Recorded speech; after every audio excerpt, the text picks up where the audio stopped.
오늘은 하나님의 계획하심이라는 제목으로 함께 말씀을 나눠보도록 하겠습니다. 바나바와 사울의 부조는 이제 기근과 핍박으로 힘겨웠던 이 예루살렘의 교회에 굉장히 큰 힘과 그리고 위로가 되었습니다. 이렇게 방문을 마친 두 사람은 마가 요한을 데리고 이제 안디옥으로 돌아옵니다. 그래서 마가 요한은 바로 그 바나바의 조카이죠. 그런데 이 마가의 어머니 마리아의 집이라고 하는 곳은 또 베드로의 그 체포 당했다는 그 소식에 그들이 이제 제자들이 모여서 함께 굉장히 열심히 기도를 했던 그런 곳입니다.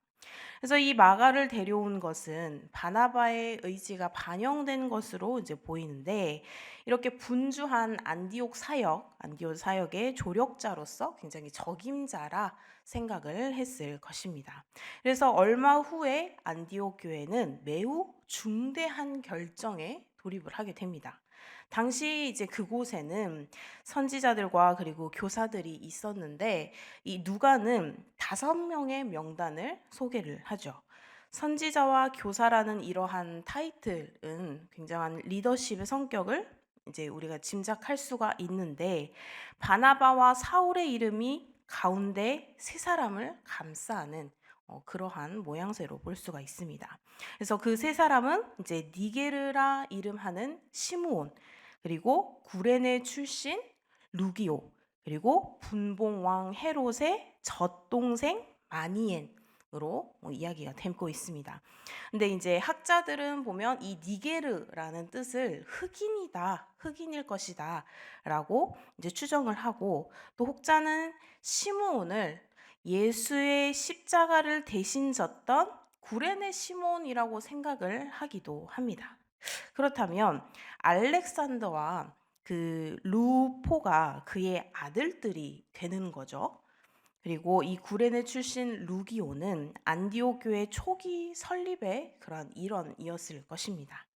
이렇게 두 사람이 남성이라면 또 이제 한 사람 이 마나엔이라는 분은 여성으로 소개가 되고 있습니다. 그녀는 이 헤롯 안티파스의 젖동생이라고 불렸는데, 젖동생이라는 이 표현이 실제 문자적인 의미인지 아니면은 이제 뭐 통상 이런 어린 시절을 표현을 하는 건지는 조금 모호하기는 합니다. 여하튼 이제 그 중에서 자랐을 그녀는 이제 굉장히 남다른 지위를 가지기는 했을 거예요. 젖동생으로 같이 자랐으니까. 그래서 이 누가나 이 행전에서 등장하는 이 헤롯 왕과의 구체적인 정보는 그 출처가 아마 이 마나엔이었을 가능성이 클 것이다라고 이야기를 합니다. 그래서 이러한 예루살렘 교회의 리더십이 이 사도들과 그리고 7 제자들로 이렇게 나뉘듯이 안디옥 교회도 바나바와 사울 그리고 나머지 3 사람으로 이제 구성된 것으로 보입니다. 누가가 이처럼 이제 리더십을 소개하는 까닭은 이 안디옥 교회 사역에 굉장히 놀라운 변화를 가져다 주는 그러한 사건을 위해서입니다. 어느 날 이들이 모여서 예배하며 금식할 때 일이죠. 이 순간을 오직 이 5명의 소그룹 모임 때로 생각할 필요는 굳이 없습니다. 하지만 이 안디옥 교회가 예루살렘 교회의 부조를 결의할 때도 이 제자들이 결정을 했지만 공동체적 결의였을 것임이라고 이제 이야기를 합니다. 그래서 그때 성령께서 내가 불러서 시키는 일을 위해서 바나바와 사울을 구분해서 세우라라고 이제 성령이 명령을 하십니다. 그 일이 무엇인지는 구체적으로 명시가 되어 있지는 않지만 안디옥 교회는 이런 성령의 음성에 굉장히 순종을 하죠. 간절히 금식을 하고 그리고 간절히 기도를 한 후에 이 2 사람에게 안수를 해주고 그리고 그 2 사람을 파송을 합니다. 이 안디옥 교회가 2 사람을 보내는 형식이었지만 결과적으로는 이 부르시는 주체가 바로 성령님인 것이죠. 그래서 이 교회에 보내는 이런 모든 일들은 그들이 하는 게 아니라 바로 성령님이 주도하시는 그 사역에 능동적이고 적극적인 참여를 한다는 것을 의미를 합니다. 이렇게 보냄 받은 교회가 또 다른 사역자를 또 다시 보낼 수가 있는 것이죠. 그래서 성령께서 어떤 일을 이루실지 아직은 알 수는 없지만 교회는 소수가 아닌 공동체 전체가 그 영역에 이제 성령님께서 하시는 그 일에 동참하기로 함께 결단을 하는 것입니다. 그래서 이 안디옥 교회가 두 사람을 보냈지만 누가는 그 보냄의 주체를 성령으로 명시를 한 것이죠. 그래서 이제부터 이 두 사람은 교회가 시키는 게 아니라 성령님께서 시키는 그 일에 순종을 하면서 나아가는 것입니다. 두 사람이 세워졌지만 수행원으로 또 누가 동행했죠? 마가가 동행을 합니다. 그래서 이 세 사람은 육로를 따라서 이제 쭉 가죠. 지중해 쪽으로 약 한 25km 정도 내려가면은 실루기아 항구라는 곳이 나오는데 그곳에서 배를 타고 또 지중해에서 세 번째로 큰 섬 구브로로 향하게 됩니다. 그곳을 첫 행선지로 삼은 이유는 알 수가 없지만 성령님께서 그곳으로 인도하시는 것만은 분명하기에 이들이 그곳으로 갔겠죠. 구브로는 바나바의 고향이자 또 예루살렘 박해 때 흩어진 그러한 제자들의 사역지이기도 합니다.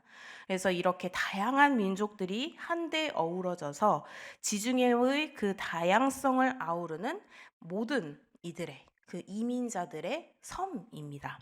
그래서 이 유대 이민자들도 꽤나 거주를 했고요. 그리고 이 여러 회당이 존재를 했습니다. 그렇죠. 각자들에게 맞게 이제 그러한 회당들에서 이야기를 하고 또 말씀을 전하고 이렇게 했을 것이니까요. 그래서 이렇게 먼저 동부 연안에 이제 상업 도시라는 곳이 있는데 이 도시에 살라미라는 곳에 당도를 해서 제일 먼저 이 유대 회당을 찾아가서 이제 거기에 같은 유대인이죠. 그래서 그들에게 먼저 하나님의 말씀을 전합니다. 그리고 이후에 섬 전체를 횡단을 하는데 이게 약 한 140km 정도 걸렸다고 해요. 그래서 이 전체를 횡단을 해서 반대편인 바보라는 곳에 이릅니다. 지나면서 이제 주요 마을들도 같이 방문을 하면서 이제 쭉 말씀을 함께 전했겠죠. 그러면서 이제 누가는 그들이 바보에서 마주했던 굉장히 중요한 사건 하나를 이제 이야기를 해주는 상황입니다. 13절은 이제 그 내용이죠. 그래서 바보는 비교적 이제 이때 당시에 최근에 재건된 도시입니다. 그래서 그들은 그리스 신들을 숭배를 하고요. 그리고 구부로 주도로 발돋움한 그런 도시입니다. 거기서 그들은 이 바예수, 그러니까 이 바예수는 예수의 아들이라는 뜻을 가지고 있는데 이 바예수라는 유대인을 만납니다. 누가는 그를 이제 거짓 선지자인 마술사라고 표현을 하죠. 그래서 앞서 이 사마리아 성에서 베드로가 만난 이 마술사 시몬도 있듯이 근데 이 시몬의 이야기를 연상케 할 수 있습니다. 그래서 새로운 인물인 총독 이 서기오 바울이 등장을 하는데 누가는 이 바예수가 총독 이 서기오 바울과 함께 있었다라고 이야기를 합니다. 단순히 일시적인 동석이 아니었죠. 그래서 당시 이 고위 관료들이 그때 당시에는 굉장히 이 점성술이나 뭐 선견자 이런 사람들을 굉장히 옆에 두고 그들의 이야기를 참고를 많이 했다고 해요. 그래서 그들이 뭐 내가 이렇게 하면 어떻게 될 것이냐 라고 물어봐서 그거에 따라서 결정짓는 일들이 많았다고 하는데 이제 지금 이 바 예수가 아마도 바울 옆에서 그러한 역할을 했을 것으로 우리는 볼 수가 있습니다. 그래서 이 눈속임의 마술과 그리고 거짓 예언인 거죠. 거짓 예언을 동반한 이러한 굉장히 그렇게 거짓말을 이런 높으신 분들에게 이야기를 하려면 굉장히 말을 잘해야겠죠. 언변이 굉장히 좋아야겠죠. 그래서 이 아마 바예수라 하는 이 마술사도 마찬가지로 언변이 굉장히 좋았을 것입니다. 그래서 이렇게 화려한 말솜씨, 언변으로 사람들의 마음을 지배를 하려고 했을 것이에요. 많은 이제 고위 관직들이 자신의 말을 듣고 뭐 중요한 일을 바꾸기도 하니 그 나머지의 사람들은 얼마나 얕보고 있었을 거예요. 내가 이렇게 화려하게 말을 하면 이들은 다 따라올 것이다. 이제 이러한 또 자만심을 또 가지고 있었겠지요. 그래서 이 총독 서기오 바울은 굉장히 지혜가 있는 사람이었지만 그를 곁에 두고 있었는데 이제 이들이 이 둘이가 이제 온다고 하니 이 둘을 불렀어요. 그런데 이 바 예수가 서기관 이 바울을 절대 그 이야기를 듣지 못하게, 그들의 이야기를 듣지 못하게 귀를 막으려고 열심히 노력을 했죠. 어, 그래서 이 열심히 이 바울이 서기오 이 바울이 바 예수에게 굉장히 정신적인 그런 지배를 당하고 있었음에도 이 둘을 부르고 싶어 했습니다. 그래서 만일 누가가 이 이름을 통해서 어떤 지배적인 관계를 의도를 했다면 이 바 예수에 붙잡힌 바울과 그리고 예수에 붙잡힌 바울, 그러니까 똑같은 바울이지만 붙잡힌 그게 다르죠. 붙잡힌 게 한쪽은 바예수 그리고 한쪽은 예수. 그런데 이름은 똑같이 바울과 바울. 그래서 두 가지를 우리가 대조를 해서 볼 수가 있습니다. 그래서 이렇게 보면은 사울의 일행을 이제 초청을 해서 그들이 전하는 새로운 지혜, 아무래도 새로운 것들에 대한 호기심이 많은 그런 바울이었나 봐요. 그래서 이제 이 서기오 바울은 바나바와 사울 일행을 초청을 해서 그들이 전하는 메시지, 그리고 그들이 전하는 하나님의 말씀이 무엇인지 그것을 듣고자 했습니다. 그런데 이때 바 예수에는 이 총독에 대한 자신의 정서적인 영향력, 그러니까 지배력, 자신의 말만 듣고 자신의 말만을 따라야 되는데 갑자기 어디에서 자신의 말이 아니라 다른 사람의 말을 듣는다 하니 이제 그것을 못 듣게 막았던 것이죠. 그래서 이 바 예수는 굉장히 하나님의 말씀에 대한 저항을 심하게 합니다. 그래서 이러한 바 예수의 저항은 굉장히 거셌고 또 그는 어떻게 보면 우리가 봤을 때 절대 저 사람은 하나님의 일을 방해하는 그러한 사람인 것이죠. 그래서 이러한 것들을 이제 누가는 사울의 헬라식 그때 당시에 이제 사울로 이름을 하고 있었지만 이제 바꿨죠. 이름을 바울로 바꿨습니다. 헬라식 이름으로. 그래서 이 바울이 성령에 충만해서 이 바 예수를 뚫어져라 쳐다봅니다. 뚫어져라 쳐다보고 이 성령의 능력에 힘입어서 그에게 굉장히 크게 꾸짖습니다. 그의 악행을 굉장히 크게 꾸짖으면서 강력한 저주를 선포를 하는 것이죠. 앞서서 베드로가 이 마술사 시몬에게 선포한 그 저주를 다시금 연상케 또 합니다. 바울은 거짓과 악행이 가득한 이 바 예수를 향해서 마귀의 자식이라고 부릅니다. 그리고 유대인의 신앙적인 이름까지 가졌지만 이 바 예수는 하나님의 제자, 하나님의 말씀을 전파하는 자가 아니라 그의 정반대로 하나님의 원수인 것이죠.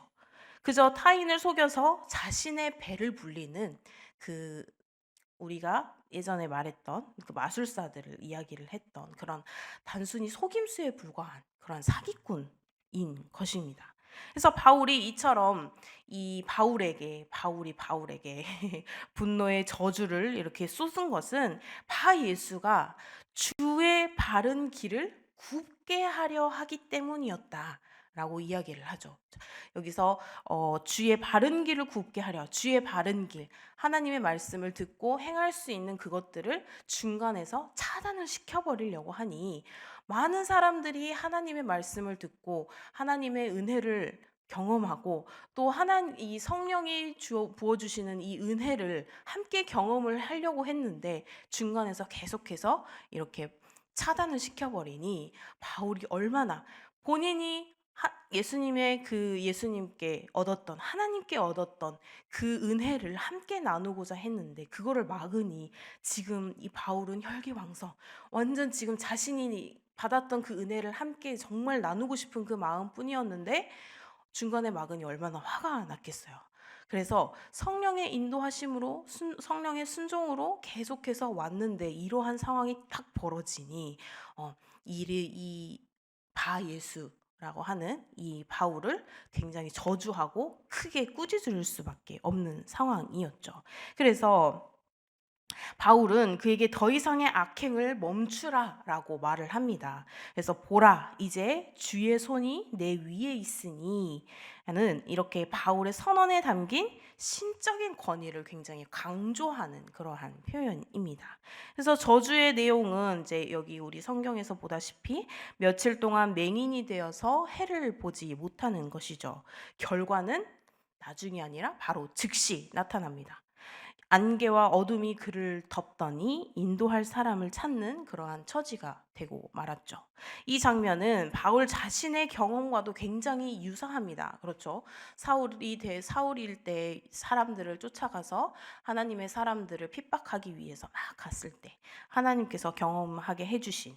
그래서 바울은 이 찬란한 빛에 눈이 멀어서 이 타인의 손에 끌려서 다메섹에 들어갔었던 그 경험과 굉장히 또 유사합니다. 이렇게 눈이 멀게 하는 그러한 능력은 이처럼 하나님께서 쓰이기 위해서, 하나님께 쓰임 받기 위해서 쓰이기도 하지만 또한 이렇게 하나님을 대적하는 자를 벌하기 위해서도 쓰이기도 합니다.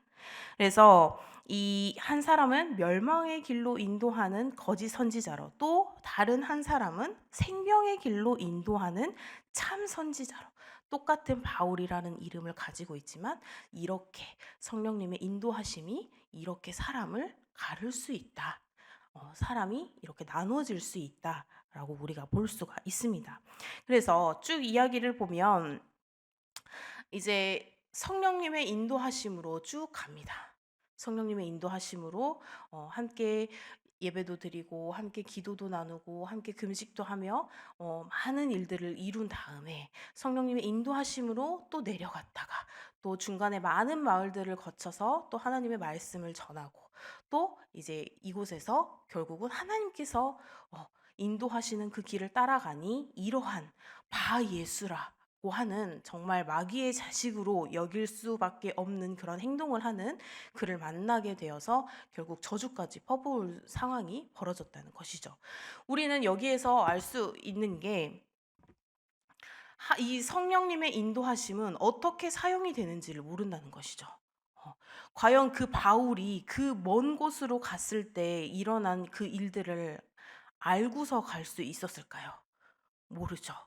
거기에서 무슨 일이 있었는지, 누가 어떤 일을 하는지 그들은 알 수가 없습니다. 또 우리도 마찬가지로 뭐 우리가 여기에서 예를 들어 뭐 인도라든지 뭐 베트남이라든지 그곳에서 지금 어떠한 상황인지 우리는 알 수 없습니다. 그런데 하나님께서 성령님의 인도하심으로 그곳을 가게 하시고 그곳을 가라고 명령을 하시고 그곳에서 어떠한 일을 하라고 말씀을 해 주십니다. 그러면 그곳에 가면 정말 하나님께서 말씀하시는 그 모든 일들을 이루게 될 수 있는 그런 상황들인 것이죠. 그래서 우리의 인간으로서는 하나님의 이 계획하심들을 다 이해할 수가 없습니다. 어떠한 방법으로 하나님께서 우리를 쓰여 주실지, 또 어떠한 자가 하나님께 쓰임을 받을 것인지 이것은 우리로서는 알 수가 없습니다. 뭐 굉장히 우리 인간으로서의 지위가 굉장히 높은 사람이라고 하여서 또는 굉장히 낮은 사람이라고 하여서 뭐 이렇게 우리 직업에 귀천은 없다고 하지만 우리가 통상적으로 봤을 때 그런 사람들이 어떻게 쓰임 받을지, 뭐 높다고 해서 하나님께 귀임 쓰임 받는 것도 아니었고 낮다고 해서 하나님께 천히 쓰임 받는 것도 아니었고 쓰임을 안 받는 것도 아니었고, 그래서 우리는 이러한 것들을 보면서 우리가 우리의 마음대로 우리의 우리가 정해 놓은 그런 선을 가지고 생각을 가지고 함부로 판단을 해서는 안 되겠다라는 것입니다. 우리가 어제 이제 중보기도의 내용을 쭉 우리가 봤죠. 중보기도의 중요성, 그리고 중보기도가 이루어지는 그러한 힘들, 이 중보기도 하는 것도 우리가 할 수 있는 일이 아닌 것입니다. 오직 하나님께서 해주시는, 하나님께서 성령님을 통해서 해주시는 일들이고, 그러한 중보기도를 할 수 있다는 것마저도. 그래서 우리는 이 모든 것들이 정말 하나님의 계획하심에 하나하나 이루어져 나간다라는 사실을 잊지 말고, 그 안에서 하나님의 계획하심이 그럼 무엇일까? 라는 것을 우리가 함께 기도를 하면서 함께 나누었으면 좋겠어요.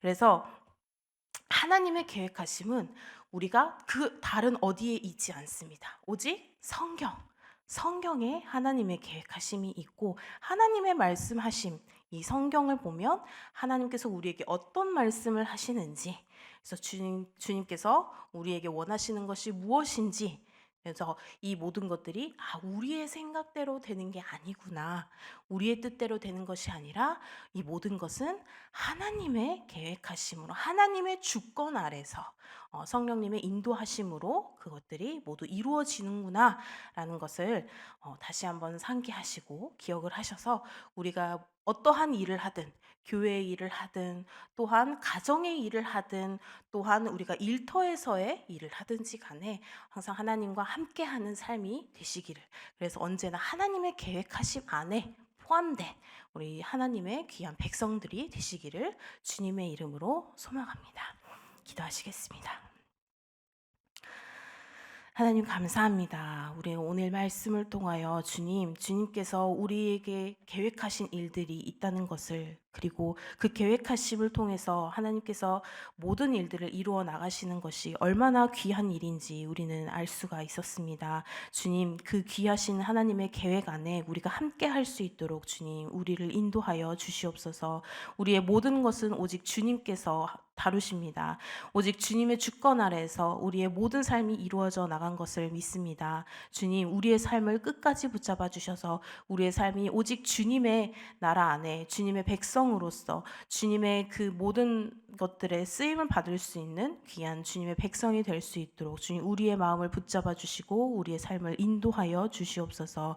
주님, 오늘 하루도 모든 것을 다 주님께 맡겨드립니다. 주님, 우리의 삶 가운데서 주님께서 함께하여 주심을 믿고 또 감사드리며 예수님의 이름으로 기도드립니다. 아멘.